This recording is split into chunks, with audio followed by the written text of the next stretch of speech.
What is going on, everybody? Welcome back to Phones and Drones. So, we have not got our safety score all the way up to where it needed to be yet. We're still sitting at a 96. But one of our buddies was able to get a 99 and has full self-driving. Ironically enough, they got it last night with the 10.3 rollout. And yeah, if you guys aren't familiar with what happened and what's going on with this, let me give you a little story while we play some clips. So, this got rolled out, it got okay, the engineers thought it was where it needed to be, but unfortunately, there are a number of errors and quite substantial issues that caused them to need to roll it back, probably within 10 hours or so of rolling it out. This is substantial just because 99, if you had a score of 99 or 100, this rolled out to you guys. So, yes, we know it's a beta. Yes, we know all the disclaimers, but we also know human nature and human piloting, how inattentive you can be and how quick you can get caught in your ways and not paying attention to driving. So, this could have potentially turned into a big issue if they didn't recall this.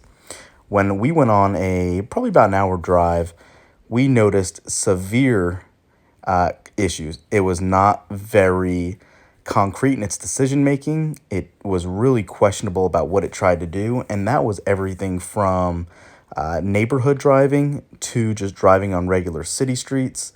The everything we did on the highway was still pretty well and fine, but it was just not as confident at what 10.2 even gave you. So, unfortunately, with that, we are definitely glad to hear they rolled this back, and the potential now, once they reevaluate this and the engineers get back to work, should be good to go like usual. But in our trip, there was not one solid route that it navigated that didn't need intervention. It either tried to hit a median or kind of just fade and ghost out to out of the into the pedestrian lane or the bicycle lane or the emergency turnoff area. It tried to hit a little bit of a almost like a little center island in the middle of one of the rows. The best it did was, as you can see here in neighborhoods, it actually worked out pretty well in here. At one point, it couldn't decide if it wanted to go left or right and sat there for a minute. And even right here, it hesitated a little because of that oncoming car, more so than what it did in a prior generation. So there's definitely a lot more work that needs to be done with this. Definitely glad to see Tesla did the right thing and roll it back. The other issue that came about with the rollback is that it went back to a production build. This actually took FSD away from a lot of the people that just received it and even original beta testers. So it's definitely got a little bit of work to do. Even the mapping and the navigation behind it had it doing some questionable things. Beyond that, though, what this is doing and the potential is phenomenal. Seeing this is mind-blowing.